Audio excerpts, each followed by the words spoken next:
నువ్వు జాగ్రత్తగా ఆలోచించు.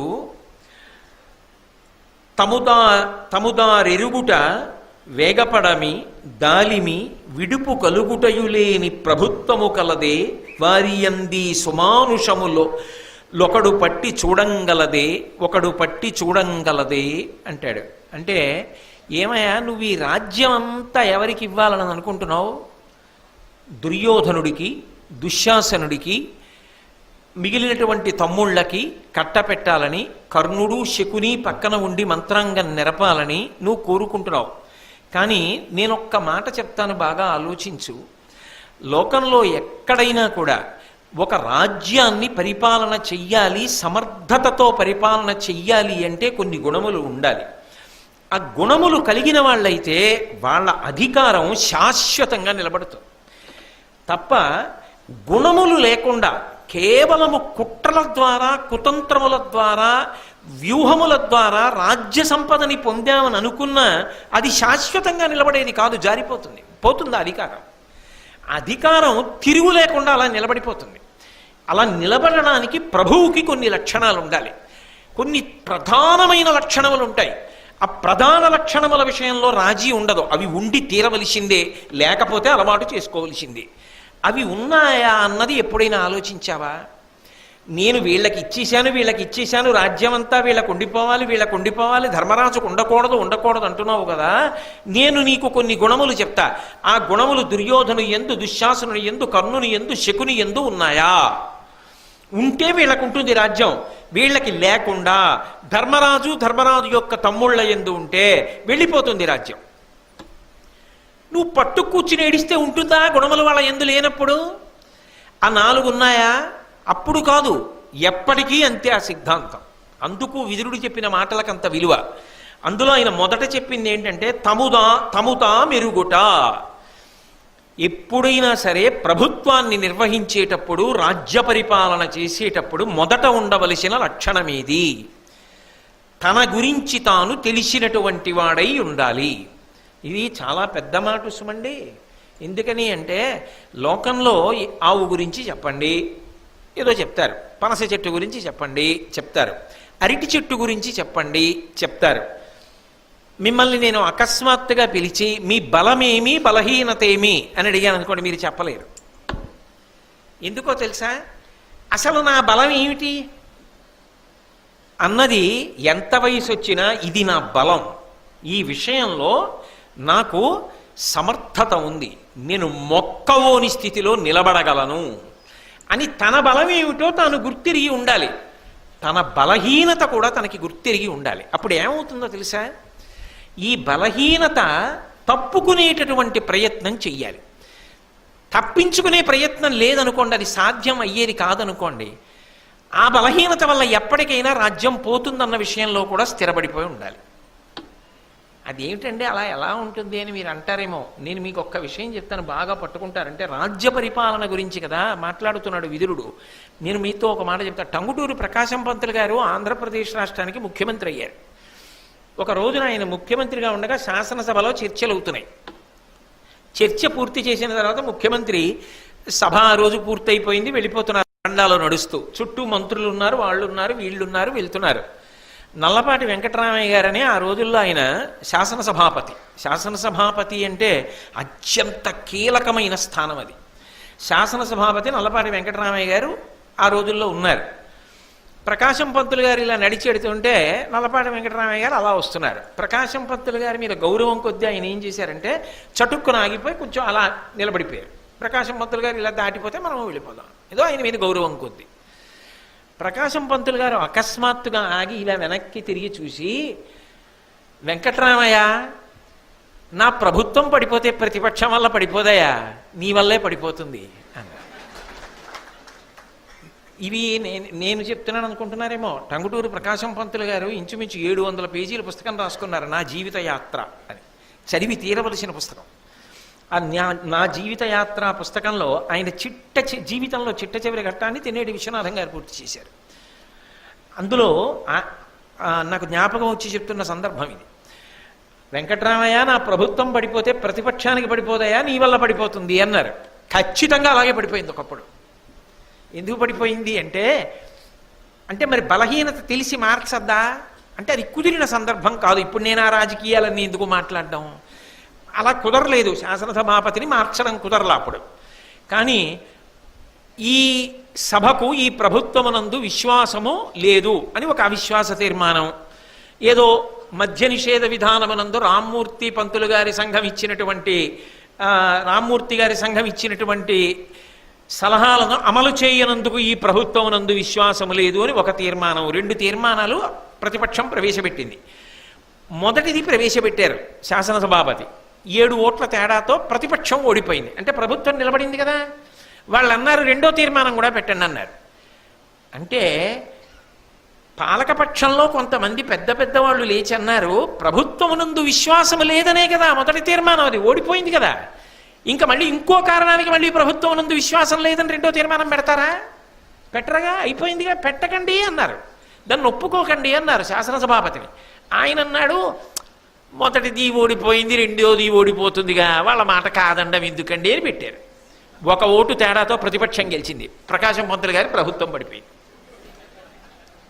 అంటే ఎక్కడ మెతకతనం అనవసరమో అక్కడ మెతకతనం చూపించి ఓ ప్రభుత్వం పడిపోవడానికి ఆయన కారణమయ్యాడు. ఇది ప్రకాశం పంతులు గారు ఎప్పుడు చెప్పారు? ప్రభుత్వం సుస్థిరంగా ఉండగా చెప్పారు. నా ప్రభుత్వం పడిపోతే ప్రతిపక్షానికి పడిపోదయా వెంకటరామయ్య, నీ వల్లే పడిపోతుందని చెప్పారు ఒకప్పుడు. అలాగే పడిపోయింది ఆ ప్రభుత్వం. అందుకే పరిపాలకుడికి ముందు ఏది బాగా తెలిసి ఉండాలంటే తన బలమేదో తెలియాలి, తన బలహీనత ఏదో కూడా బాగా తెలిసి ఉండాలి. ఎందుకో తెలుసా? తన బలం ఏదో తెలుసుకుని ఆ బలమునందు తాను ఊంచుకోకుండా చేస్తారు. సాధారణంగా ఎలా ఉంటుంది అంటే ఆయనకి ఏది బలమో ఆ బలాన్ని తప్పించే ప్రయత్నం చేసేస్తారు.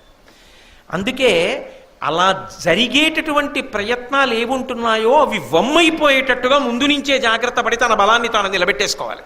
తప్ప తన బలం పోయేటటువంటి పరిస్థితి రాకుండా చూసుకుంటూ ఉండాలి పరిపాలకుడు. ఇంకింతకన్నా స్పష్టంగా నేనేం చెప్పాలండి, మీకు అర్థమైపోవట్లా? ఎన్ని చూడటం లేదు మీరు తెల్లవారి లేస్తే. కాబట్టి అవన్నీ నేను చెప్పక్కర్లేదు. ఎన్ని సందర్భాలు ఎన్ని సంఘటనలైనా మీరు అన్వయం చేసుకోవచ్చు. అది ఇప్పుడు కాదు, ఎప్పుడు చెప్పాడు విదురుడు, ఎప్పుడో చెప్పాడు. ఇందులో ఏదైనా ఉందా? దుర్యోధనుడికి కానీ దుశ్శాసనుడికి కానీ కర్ణుడికి కానీ శకునికి కానీ ఏమైనా ఉందా? అసలు వాళ్ళ బలం ఏమిటో వాళ్ళకి తెలియదు ఇప్పటికీ. ఇది మా బలం, నేను అర్జునుడిని కొట్టగలను కర్ణుడు అంటాడు. నిజంగా కొట్టగలిగాడు? ఎన్ని అవకాశాలు వచ్చినా ఆఖరి వరకు కొట్టలేకపోయాడు. కానీ కొట్టగలను అంటాడు. అంటే తన బలం విషయంలో తనకి తప్పంచనా ఉందా? దుర్యోధనుడు భీముణ్ణి కొడతానంటాడు, కొట్టగలిగాడా? తన బలం విషయంలో తప్పంచనా ఉందా? నాకు భీష్మద్రోణులు ఉన్నారు, ప్రాణం పోదు భీష్మాచార్యులు వారికి స్వచ్ఛంద మరణం ఉంది, నా వైపే పోరాడతాడన్నాడు, అయిందా? గురువు నా పక్షం అన్నాడు, అయిందా? 11 అక్షౌహిణీలు ఉన్నాయన్నాడు, నిలబడ్డాయా? అంటే తన బలం గురించి తనకి సరి అయిన అవగాహన లేదు. అసలు ముందు తనకి ఏ బలం ఉంది, కొత్తగా ఇంకా ఏ బలాన్ని చేర్చుకోవాలి, ఇది తెలియలేదు. ఆంతర పరిశీలన ఉండాలి. నా వ్యక్తిత్వమునందు బలమేది, ఆ బలంతోటే తాను బలవంతుడై నిలబడాలి. బలహీనతతో 10 మందిని గెలుచుకునే ప్రయత్నం చెయ్యలేవు. తనకేది బలహీనతో దానితో ఎలా సాధిస్తాడండి? తనకి ఏది బలమో దానితో సాధించాలి. తన బలహీనత ఏది ఉందో అది పైవాడికి తెలియకుండా జాగ్రత్త పడాలి కదూ. పాలకుడు అన్నప్పుడు ఈ లక్షణములు ఉండాలి. అది లేకపోతే చాలా చిత్ర విచిత్రంగా బయటపడిపోయి చాలా అసహ్యంగా ఉండదండి.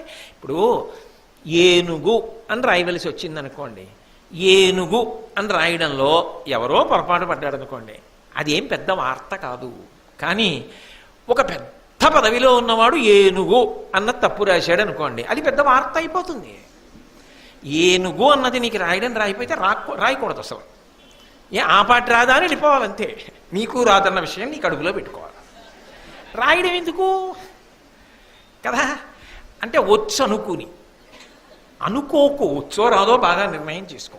తన బలమేదో తన బలహీనతేదో చిన్న చిన్న విషయాల దగ్గర నుంచి పెద్ద పెద్ద విషయాల వరకు అన్వయమే. ఇంకింతకన్నా స్పష్టంగా అనవసరం కూడా.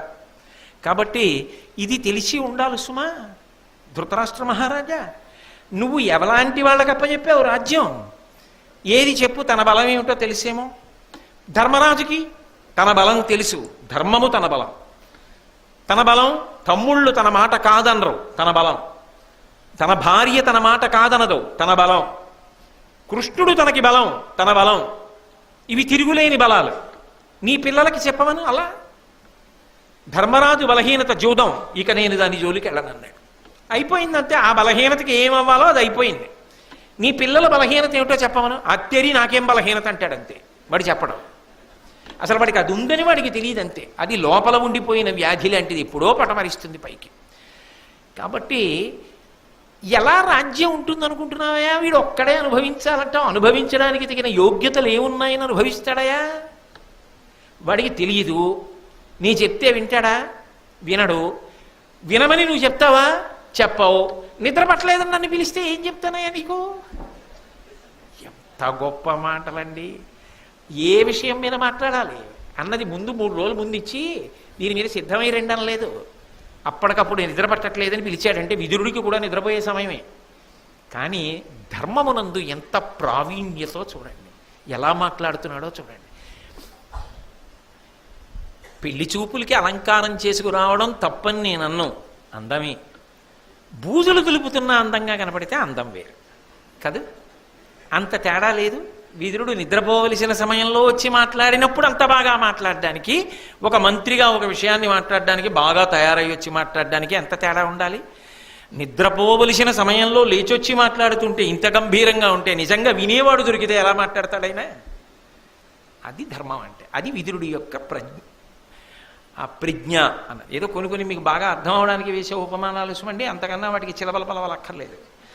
కాబట్టి తముదారెరుగుట వేగపడమి, తొందరపడకూడదు సుమా. ఏ విషయంలోనైనా సరే తొందర పడకుండా ఉండడం అనేటటువంటిది ప్రభువుకి ఉండవలసినటువంటి అత్యంత కీలకమైనటువంటి లక్షణం. అస్సలు తొందరపాటు పనికిరాదు. బహుధా ఆలోచన, ఒకటికి 10 మాటలు ఆలోచన చెయ్యాలి. అసలు నిజంగా చెప్పాలంటే తాను ఏ నిర్ణయంలో ఉన్నాడన్నది ఎట్టి పరిస్థితుల్లో తన నోటి వెంట పైకి మాట్లాడకుండా ఉండగలగాలి. అది శక్తి. తన వారి ద్వారా వస్తుందంతే. తాను నోరి విప్పి పలకడం, అలా దాచగలగాలి. అమ్మని దాచుకోలేనండి, చెప్పేస్తానండి, తొందరపాటు ఉంటే చుట్టుకుంటాయి, లేనిపోని ఇబ్బందులు వస్తాయి. మీకు నేను ఒక ఉదాహరణ చెప్తా. పివి నరసింహారావు గారు తన స్వీయ కథ, ఆత్మకథ రాసుకున్నారు. మీరు పివి నరసింహారావు గారి ఆత్మకథ చదివినా, పివి నరసింహారావు గారి దగ్గర పివిఆర్కే ప్రసాద్ గారు మాన్యులు తిరుమల తిరుపతి దేవస్థానానికి కార్యనిర్వహణాధికారి చేశారు. ఆయన పివి నరసింహారావు గారు ప్రధానమంత్రిగా ఉండగా పివిఆర్కే ప్రసాద్ గారు ఆయనకి ప్రెస్ సెక్రటరీ. ఆయన పివి నరసింహారావు గారు ముఖ్యమంత్రిగా ఉన్నప్పుడు కూడా ముఖ్యమంత్రి కార్యాలయంలో పనిచేశారు. అందుకే ఆయనతో ఈయనకి చాలా అనుబంధం. పివి నరసింహారావు గారికి ఆయనకి ఉన్న అనుబంధాల గురించి చాలా బాగా అప్పుడు ఏమైందంటే అన్న పుస్తకంలో రాశారు. అది మీరు చదివితే మీకు ఆ విషయం అర్థమవుతుంది. ఎట్టి పరిస్థితుల్లో పివి నరసింహారావు గారి పెదవి దాటదు నిర్ణయం. అలా దాచగలరు, లోపల పెట్టుకోగలరు. అంత గొప్ప శక్తి దేశాన్ని నిర్వహించేవాడికి ఉండాలి. అలాంటి వాడు తెలుగువాడైనందుకు, అంత సంక్లిష్ట పరిస్థితుల్లో అలా ప్రధానమంత్రిత్వం చేసినందుకు ఇంత మెల్లగా తప్పట్లు కొడితే అంతకన్నా అసహ్యకరమైన విషయం ఉంటుంది. అంత గొప్ప ప్రధానమంత్రి పివి నరసింహారావు గారు. మీరు నిజంగా పుస్తకాలు చదివితే ఆయన ఎంత దార్శనికుడో, ఎంత జాగ్రత్తగా నిభాయించుకొచ్చారో, ఒక తెలుగువాడు అలా ఎలా నిలబడగలిగాడో ఆశ్చర్యం వేస్తుంది. చిట్ట చివరికి ఏ స్థితి అంటే పాపం అప్పులు తీర్చడం కోసం తన ఇల్లు అమ్ముకున్నారు. ప్రధానమంత్రి చేసినటువంటి వ్యక్తి. నిజంగా పివి నరసింహారావు గారు లాంటి మేధావి ఈ రాష్ట్రంలో పుట్టినందుకు, మన తెలుగువాడైనందుకు అన్నిటికీ అతీతంగా ఎంత గౌరవించదగ్గవాడో మహానుభావుడు. మిగిలిన విషయాలు వేరు విషయాలు, వాటి గురించి నేను ప్రస్తావన చేయను. కాబట్టి అది రావాలయ్యా. పరిపాలన చేసేవాడి యందు తొందరపాటు పనికిరాదు. నీ పిల్లల్ని అడుగు, మనసులో అన్నిటికీ ఆవేశమే. ఇది చెయ్యొచ్చా, ఇది నేనే చేస్తే రేపు ప్రజలు అని ఆలోచించరు. ప్రభువు ఒకటి చేస్తున్నాడు అనుకోండి, నన్ను ఆదర్శంగా చూస్తారు. నేను చేసినవేవీ కూడా దాచబడే విషయాలు కావు. తెల్లవారితే నేను ఏం చేశానో బయటికి తెలుస్తుంది. కాబట్టి నేను తీసి వేసే ప్రతి అడుగు, నేను మాట్లాడే ప్రతి మాట 10 మందికి ఆదర్శవంతంగా ఉండాలి. ఆయన అలా ఉంటారు కాబట్టి మనం అలా ఉండాలన్నట్టు ఉండాలి. అబ్దుల్ కలాం గారు భారత రాష్ట్రపతిగా ఉన్న రోజుల్లో ఆయన బంధువులందరూ ఇంచుమించు 70-80 మంది రాష్ట్రపతి భవన్ చూడడానికి వస్తానన్నారు. రమ్మన్నారు కలాం గారు. 70-80 మంది రాష్ట్రపతి భవన్కి వెళ్ళారు. ఏదో కొద్ది రోజులు ఉన్నారు. అందులో మరి వెళ్ళిన తర్వాత భోజనం చేయరండి. భోజనం చేస్తారు, పలహారాలు చేస్తారు, అందులో ఉన్న విడిది గదులు వాడుకుంటారు. అన్నీ అయిపోయాయి. సంతోషంగా మా వాడు రాష్ట్రపతి అయ్యాడు అన్నారు. బంధువులందరూ సంతోషంగా గడిపారు, వెళ్ళిపోయారు. వెళ్ళిపోగానే కలాం గారు అన్నారు, రాష్ట్రపతి భవన్లో విడిది గదులు వాడుకొని పలహారాలు తిని భోజనాలు చేసి ఇక్కడ ఉన్నటువంటి వసతులు వాడుకున్నందుకు ఎంత ఖర్చు అయిందో నాకు దానికి సంబంధించిన వివరాలు పంపించమని అడిగారు. అదేదో కొన్ని లక్షల, వేల, వందల రూపాయలు అయ్యాయి. ఆయన అది రాగానే ఇందులో తగ్గించడానికి ఏమైనా అవుతుందా అని అడగలేదు. తన వ్యక్తిగతంగా నిల్వ చేసుకున్న ధనంలోంచి ఎంత అయిందో అంత బంధువులు రాష్ట్రపతి భవన్లో ఉన్నందుకు చెక్ రాసి ఇచ్చేశారు. మహానుభావుడు దార్శనికుడు అయ్యాడు. ఒక రాష్ట్రపతి ఇలా ప్రవర్తిస్తారు అని వార్తాపత్రికలో వచ్చింది, దినపత్రికలో వచ్చింది అనుకోండి, కనీసంలో కనీసం everything is carried out in the name of the president of India or in the name of the governor of Andhra Pradesh అని కదా మనకి జనరల్ రూల్. అయినప్పుడు పనిచేసే ఉద్యోగులకు ఎలా ఉంటుంది? అరే మన రాష్ట్రపతి అటువంటి వాడు, కనీసంలో కనీసం మనం కొంత మర్యాదగా బ్రతకాలి అని అనిపిస్తుందా లేదా? అడుగు తీసి అడుగు వేస్తే, ఒక మాట మాట్లాడితే అవి గుప్తంగా ఉండేవి కావు, ప్రజలలోకి వెడతాయి. ఆహారపు అలవాటు దగ్గర నుంచి, క్రమశిక్షణ దగ్గర నుంచి, బట్టలు ఎలా ఎటువంటి బట్టలు వేసుకుంటాడు, ఎప్పుడూ ఒకలా ఉంటాయా బట్టలు?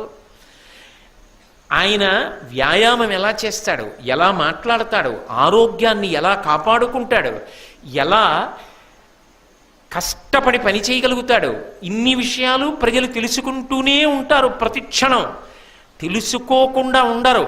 కాబట్టి అవి చాలా జాగ్రత్తగా ఉండాలి. ప్రభువు 10 మందికి ఆదర్శప్రాయమైనటువంటి జీవితాన్ని గడపగలిగిన వాడై ఉండాలి. తొందరపాటు లేనివాడై ఉండాలి.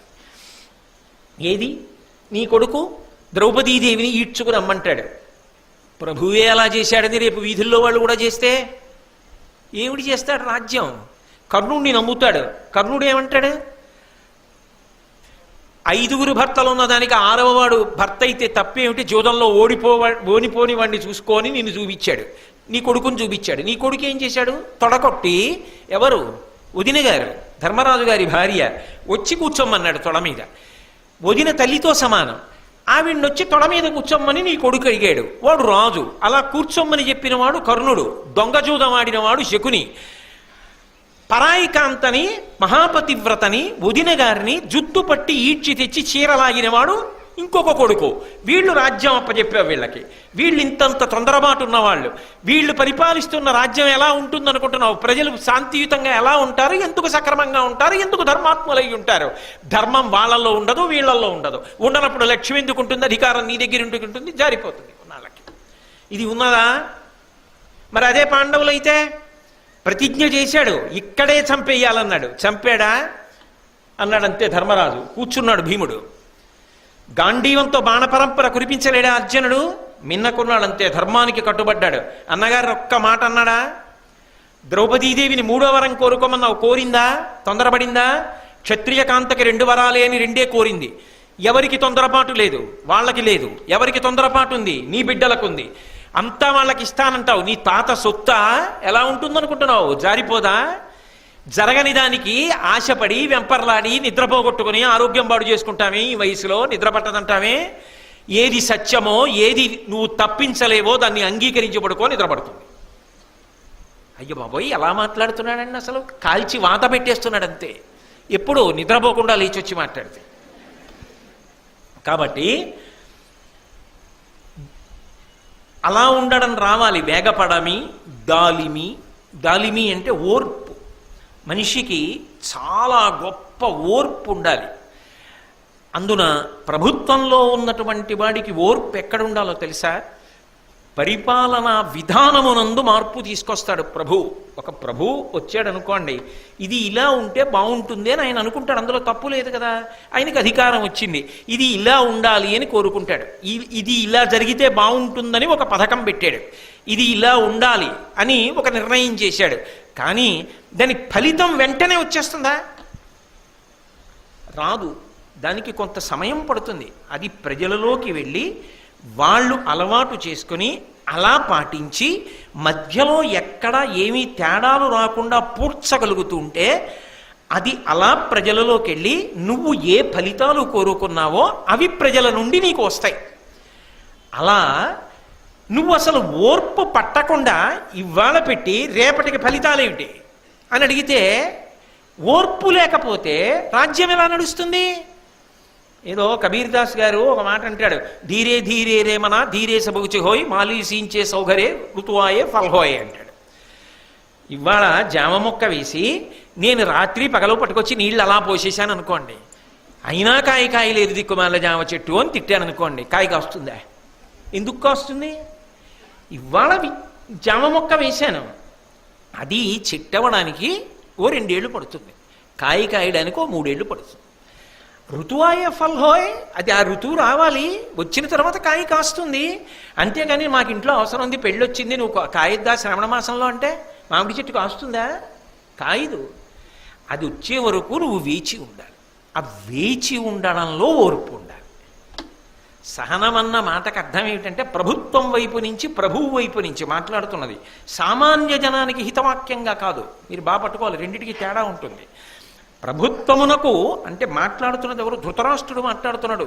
అంతరాజ్యం పిల్లలకి ఇవ్వాలన్న కోరిక చేతేనా నిద్ర పట్టలేదని అడిగాడు కదా. వాళ్ళ దగ్గర ఉండదు. ఎందుకు ఉండదంటే ప్రభుత్వమును నిర్వహించడానికి ఉండవలసిన 4 ప్రధాన లక్షణములలో 3వది లేదు వాళ్ళ దగ్గర.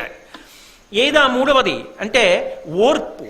ఓర్పు అంటే ఒకటి అన్న తర్వాత అది బాగా ఊంచుకుని ఫలితాలు రావడానికి కొంత సమయం పడుతుంది. అలా ఫలితాలు రావడంలో కొన్ని ఇబ్బందులు కూడా వస్తాయి. ఈ ఇబ్బందులను నేను అధిగమించాలి అని ప్రశాంత చిత్తుడై ఇబ్బందులను అధిగమిస్తూ ఫలితమును కోరుకుంటూ వేచి ఉండాలి. ఓ పురుగు పడుతుంది, పోగొట్టాలి. ఆకులు ఎండిపోతాయి, తుంచెయ్యాలి. దానికొచ్చి ఓ దున్నపోతు ఒళ్ళు ఉరుసుకుంటోంది, దున్నపోతుని దూరంగా తోసేసి మళ్ళీ అటువంటివి రాకుండా కంచె కట్టాలి. రోజు నీళ్లు పోయాలి. ఎండాకాలం అయితే 2 మాటలు పోయాలి. ఇవన్నీ చేస్తూ జాగ్రత్తగా కాపాడితే ఓ 3 ఏళ్ళు పోయిన తర్వాత రోజు ఓ 25 జామకాయలు ఇంటికి పట్టుకెళ్ళచ్చు. కాదు ఇవాళ వేసాను రాత్రికి రమ్మంటే రాదు. ఓర్పు అనేటటువంటిది పాలకునకు అత్యంత అవసరమైనటువంటి విషయం. ఆ ఓర్పు లేకపోతే మాత్రం చాలా చాలా ఇబ్బంది కలుగుతుంది. అందుకే మీరు చూడండి, దేవాలయంలోకి దర్శనానికి వెళ్ళినప్పుడు వ్యక్తికైనా సరే నీకు కార్యం సిద్ధిస్తుంది. ఎప్పుడో తెలుసా? ఆ ఓర్పు వేచి ఉండడం అలవాటైతే వస్తుంది. నువ్వు నా దగ్గరికి వచ్చావని ఇలా ప్రసాదం అనేటప్పటికీ నీకు వచ్చేది ఫలితం అని చెప్పడానికే శివాలయంలో పైన ధారాపాత్ర ఉంటుంది. అందులోంచి చుక్కా చుక్కా చుక్కా చుక్కా పడుతుంటుంది. చుక్కా చుక్కా చుక్కా చుక్కా పడితే అది ఖాళీ అవ్వడానికి సమయం పడుతుందా? అభిషేకం చెంబుతో చేస్తే బుళక్కని పోస్తావు, లేకపోతే మెల్లిగా పోసేస్తావు, 2 నిమిషాల్లో అయిపోతుంది. ధారాపాత్రలోంచి సమయం పడుతుందా? ధారాపాత్రలో పొద్దున్న పోసి నీళ్లు సాయంకాలానికి అయిపోయినట్టే ఇప్పుడు కదా నా దగ్గరికి వచ్చావు, ఓర్పు పట్టు, వస్తుంది ఫలితం. అంతేకాని నేను శివాలయంలోకి వెళ్ళి ఇలా వచ్చానంటే నాకు ఇంకా నేను అనుకున్న కోరిక తీరినట్టు వార్త రాలేదు, ఇంకెందుకండి అంటే ఓర్పు ఉండాలి. ఏది నీ పిల్లలకి ఉందా ఓర్పు? దేనికోసమైనా అసలు నిగ్రహించుకోగలిగిన స్థితి ఉందా? వాళ్ళు ఇలా ఓడిపోయారు, నువ్వు మళ్ళీ వాళ్ళ రాజ్యం ఇచ్చావు, వాళ్ళు ఇలా వెనక్కి తిరిగి వెళ్ళారు, పుని కొన్నాళ్ళైనా ఏలుకొనివరా అని ఆగారా? వెంటనే ప్రాతికామిని పంపించి పునర్జ్యూతానికి పిలిపించేశారు, వెంటనే ఓడించేశారు, వాళ్ళు వెళ్ళిపోయారు. 13 ఏళ్ళు పట్టేసుకుందామన్నారు, అయిందా? పట్టుకున్నారా? వాళ్ళ బలం గురించి ఆలోచన ఉందా? అవతలవాడి బలం గురించి ఆలోచన ఉందా? తమ బలహీనత గురించి ఆలోచన ఉందా? ఓర్పు ఉందా? ఏమీ లేదు. ఇప్పుడు వాళ్ళు వచ్చారు, ఇప్పుడు ఏమంటున్నారు? వెళ్ళిపోదాం, కొట్టేద్దాం, నరికేద్దాం, చంపేద్దాం, నువ్వదే, నీ కొడుకులది. ఎలా ఉంటుందో ఆ రాజ్యం ఇంత ఓర్పు లేని వాళ్ళ దగ్గర? అది ఉండదు. ఆ లక్షణములు ఉంటే రాజ్యం ఉంటుంది, అధికారం ఉంటుంది. ఈ లక్షణములు లేవుగా, లేకుండా ఉండాలంటావేంటి? కుండలో నీళ్లు ఎప్పుడు ఉంటాయి? కుండకి కన్నాలు లేకుండా ఉంటే ఉంటాయి. కుండ నిండా కన్నాలెట్టి కుండలో నీళ్లు పోసి ఎంతకి దిక్కుమాలకుండా నిండదంటే ఎలా నిండుతుంది? అసలు రాజ్యాధికారము నిలబడడానికి ఏ గుణములు ఉండాలో ఆ గుణములు నీ ఎందుకు లేవు. లేకుండా ఎలా ఉంటే అవతల వైపు ఉన్నాయి పుష్కలంగా. కాబట్టి వెళ్ళి తీరుతుంది. నువ్వు ఎటు వెళ్ళకూడదంటున్నావో అటే వెడుతుంది. నువ్వు ఆపలేవు. ఆపలేవని తెలుసుకుంటే గుర్రు పెట్టి నిద్రపోతావు. ఆపలేనిది ఆపాలనుకుంటున్నావు, నిద్రపట్టట్లేదు. కానీ ఎందుకు ఆపలేవు? పక్షపాతంతో అంటావు. మళ్ళీ నేను గుణములు చెప్తున్నా, ఉన్నాయని చెప్పు. నీ పిల్లల ఎందు చూపించు. ఇది ఉందయ్యా నా కొడుకుల దగ్గర అని చెప్పు. ఇది ధర్మరాజావుల దగ్గర లేదయ్యా అని చెప్పు. రాజ్యాధికారం అటు వెళ్ళదని నేను చెప్తాను. ఏమిటి మాట్లాడతాడండి? ఎలా మాట్లాడతాడు? మనమే మాట్లాడలేము భారతాన్ని పట్టుకున్నప్పుడు.